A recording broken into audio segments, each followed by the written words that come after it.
story of TikTok's Dirtiest Predator by Sunny V2. What's good? How your day going? Your morning, your evening, your night, whenever you're watching this video. Hey, don't it seem like TikTok got like an infinite amount of these type of people over there, dog? But either way it go, I ain't about to talk your ears off, about to jump right into this video, man. Hey, you wanna check out the original? Link will be in the description below, but let's go. Bone-chilling Snapchats, horrible videos, and a real-life sting of like bone-chilling. This one came right on. You're beautiful. I kind of like you. I want you. Snapchat's horrible videos, and a real-life sting operation where he'd try to meet a minor. This is the incredibly creepy story of Buddy Haynes, aka TikTok's Dirtiest Predator. His account, going by the name of the Buddy, was first registered back in 2018, on which Buddy would describe himself as a 26-year-old jiu-jitsu athlete and gamer. His early videos were a laughable display of what you might call his dancing skills, and while this kind of content was fairly innocent at the start, he then began to post these bizarre provocative videos in which he'd try to come off as a sexy TikTok bad boy. Girls really look for in a guy. You don't have to be funny. Hell, you don't even have to be really that good looking. What they really want is they want a Batman in the streets and a Joker in the sheets. The videos were unbelievably stupid, yet in a bizarre turn of events, they were judged as being so terrible that they'd gained the attention of a few notable YouTubers. He's got a Zelda handbook. Hey, he's a little good boy, but then Few notable YouTubers. he's got a Zelda handbook. He's a little good boy, but then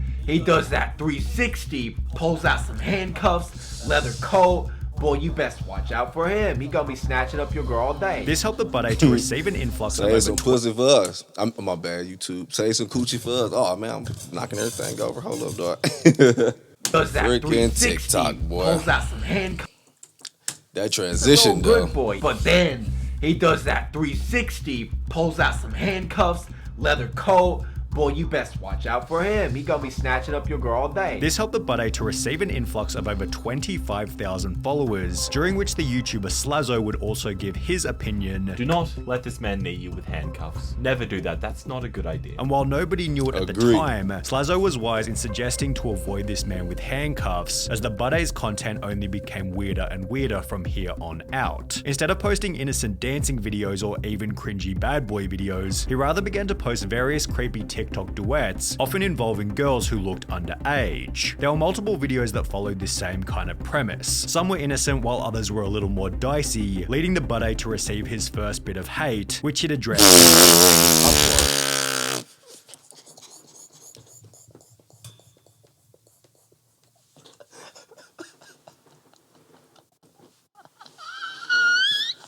Oh, my mama, nigga.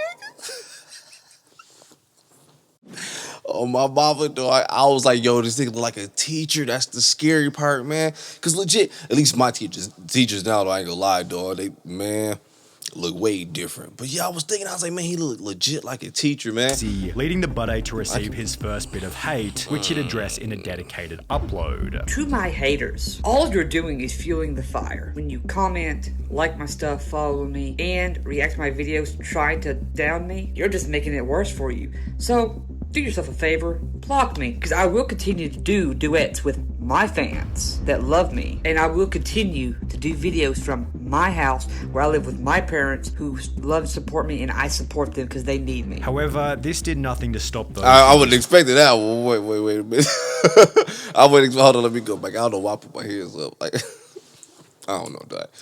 That one caught me off guard. Favor, block me, because I will continue to do duets with my fans that love me, and I will continue to do videos from my house where I live with my parents who love and support me, and I support them because they need me. However, this did nothing to stop those who disliked him, as he then posted another video explaining that people had been looking for his personal information. So as you can tell, I'm still here, but I now have another issue. I have not people that found me on Facebook. You harassed me on Facebook, and I will take you to the police, because this is getting way too far, people. This is too far. And it's really no wonder why he was making an effort to hide it, as anonymity might have been the only thing saving him from what was about to happen. On the 2nd of October 2018, a TikToker by the name of BitHoji would upload a video explaining that the Buddy had been acting a little unethical behind the scenes. Buddy Boudet talks to girls from the ages of like 12 to 15. He messages them on Instagram with very lewd videos and lewd messages and pictures, etc. A group of people, including myself, called him out on it, and now law enforcement is taking over. Good. As mentioned, the Buddy had been messaging various underage girls via Instagram, and there was a bunch of evidence to go with it. Oh, how old are you? 14? I mean, may I be honest? Yeah, of course. If it was me, I'd try to make the relationship with you last for years. LOL, I feel like I look stupid. You're okay, don't worry about it. I kinda sorta have a crush on you. And shouldn't. And that's basically where he just dug his grave 100%. In a different chat, the Buddy sent an inappropriate photo to a girl who he knew was underage, while in another he threw himself a pity party stating, "Just feel ugly and unwanted. No girl finds me cute or anything. Am I that ugly? I feel like it." However, the best chat... It's not an excuse. I don't give a damn what you say. Yo, there's somebody for everybody. Look, yes, where we live at, people judge people. I get judged all the time, man. Yo, I don't give a damn. I look at some people thinking like, damn, that mug got somebody? I know it's somebody for everybody. Now, dog, man, that's not an excuse. Get up out of here. I hate when people do that, want to throw a little pity party. I fucking hate it. Say what you want. I really hate it in a man, dog. I was like, no, stop. Get up, do something about it. Age, while in another he threw himself a pity party stating, like, no one cares. No girl finds me cute or anything. Am I that I don't care who ugly? you complain to. No one cares. Shit is weird. Do something about it.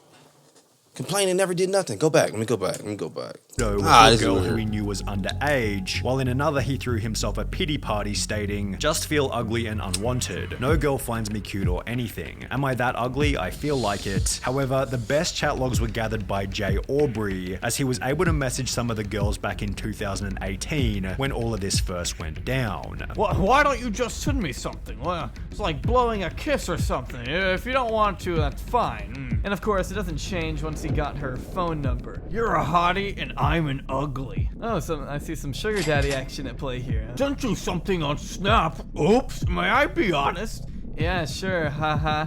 I sent those videos because I'm sorta turned on and wanted to tease you. The videos in question were abundant and took the story to a whole new level of creepy. You're the cute one here, not me, so not fair. Like, I can even make you blush, so it seems like make me crush on you even more. However, apparently this whole thing was nothing more than a big misunderstanding, as the Buddy would take to his TikTok to state that he'd been hacked, and it was rather Bithoji, the girl who originally exposed him, who'd been trying to frame him by...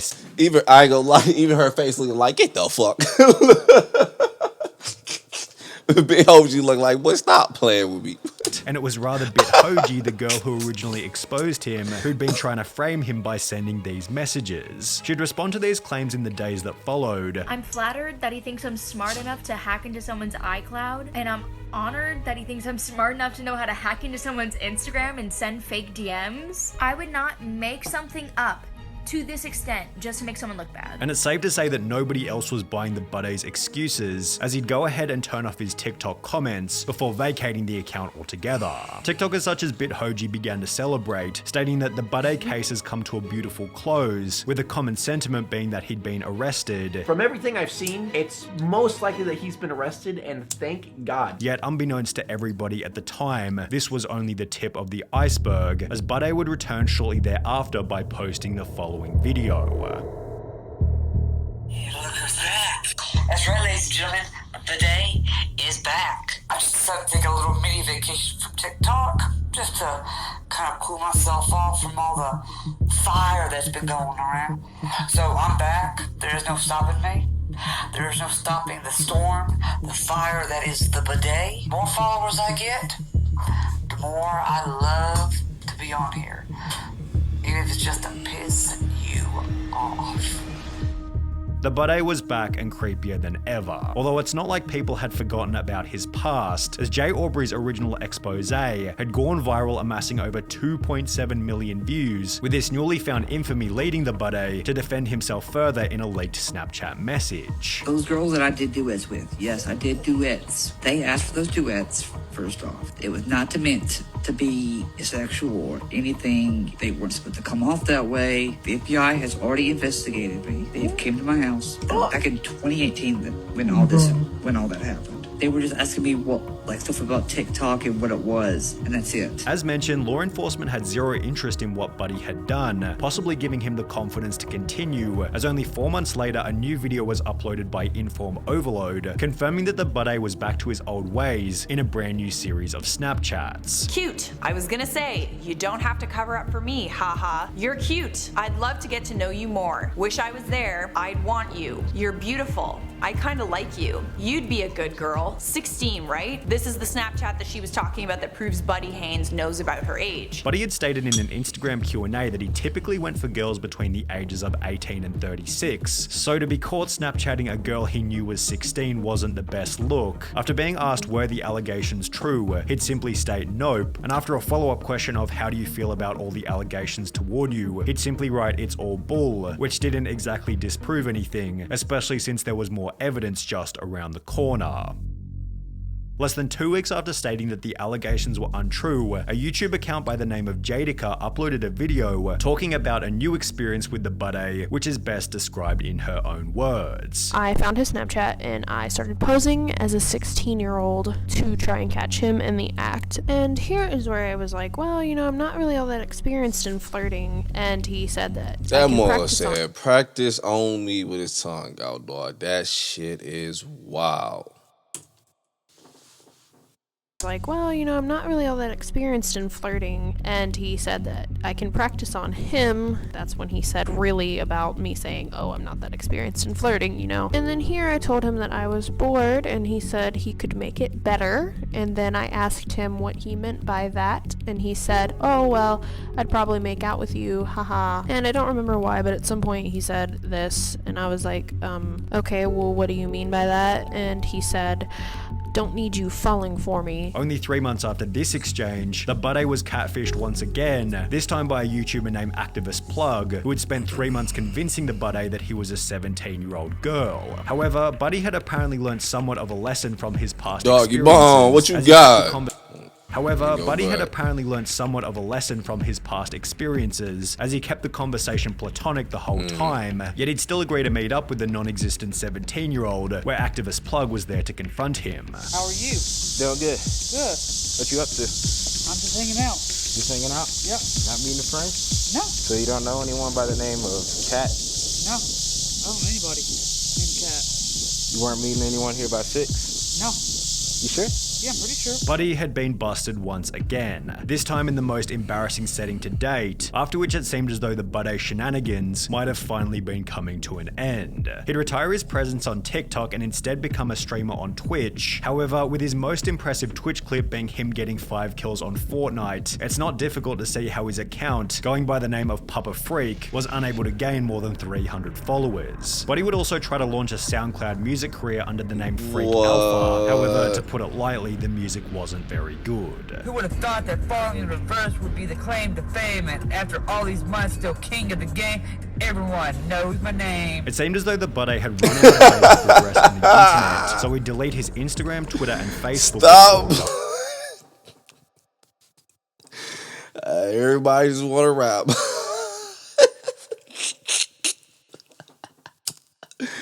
Oh, that's wild, boy. That's exactly why I be monitoring the shit out of my kids' shit. I don't care what nobody say. This is wild, dog. And it'd be so easy to spot, and not even speaking on dog because he using this tactic I'm about to talk about, but to get kids or whatever. But it's not even a tactic. It's something they do. Look, people, at least from personal experience, man. I don't know. Being here 30-something years, it's just from personal experience.